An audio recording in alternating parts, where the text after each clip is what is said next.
हमसे सिर्फ 50 गज के फासले पर है।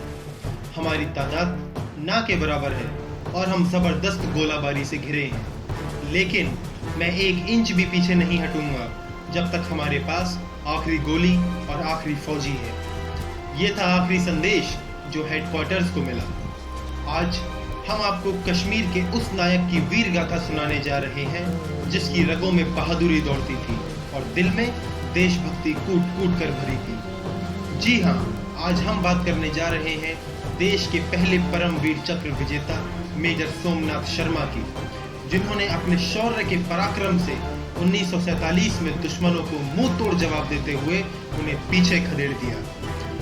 31 जनवरी 1923 को मेजर सोमनाथ शर्मा का जन्म हिमाचल प्रदेश के कांगड़ा जिले के एक सैन्य परिवार में हुआ, जहां उनके पिता पहले से ही भारतीय सेना में अफसर के पद पर कार्यरत थे। मेजर शर्मा के दादाजी उन्हें गीता पढ़कर सुनाया करते थे, जिसकी वजह से वे बचपन से ही गीता में श्री कृष्ण और अर्जुन द्वारा दी गई शिक्षा से बेहद प्रभावित थे और वे गीता की एक छोटी सी किताब हमेशा अपने पास रखा करते थे। मेजर शर्मा ने स्कूली पढ़ाई नैनीताल के शेरवुड कॉलेज से की और फिर वे स्नातक की पढ़ाई करने Prince of Wales Royal Military College Dehradun में दाखिल हो गए, जहां से वो 22 फरवरी 1942 को भारतीय फौज की आज की कुमाऊं रेजिमेंट में कमीशन हुए।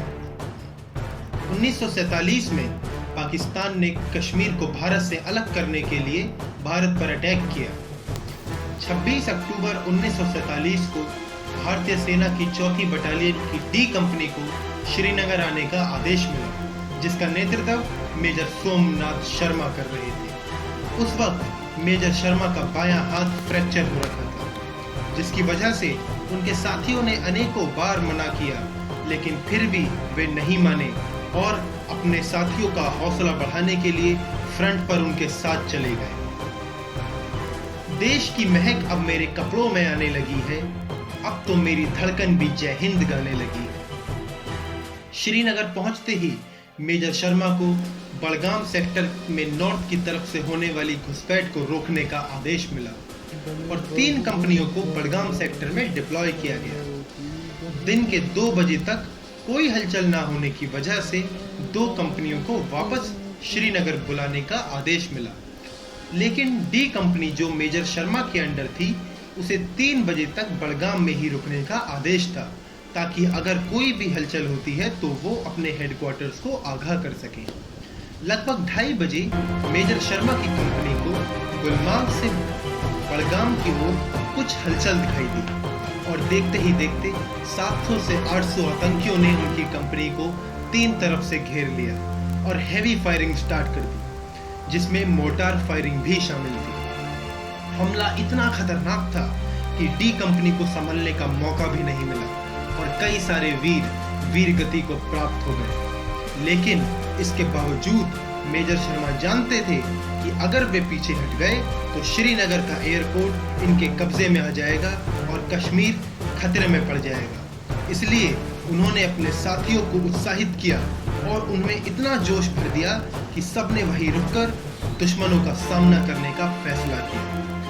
मेजर शर्मा अपने एक हाथ के घायल होने के बावजूद दुश्मनों से लोहा ले रहे थे और उनके साथी अपने दुश्मनों की छाती में लोहा भर रहे थे और साथ ही साथ मेजर शर्मा अपने साथियों को गोला बारूद भी मुहैया करा रहे थे, क्योंकि उनके पास गोला बारूद एक लिमिटेड मात्रा में ही था। ऐसे ही वे अपने एक साथी की बंदूक में गोलियां भर रहे थे, तभी अचानक एक मोर्टार उनके पास रखे एम्यूनिशन में आके ब्लास्ट हुआ, जिसकी वजह से वो वीर गति को प्राप्त हो गया।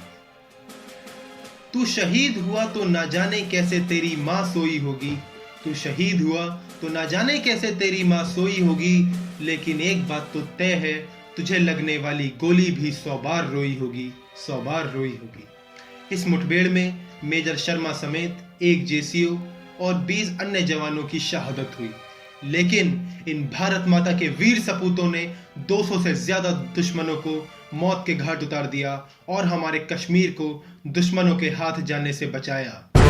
शेर के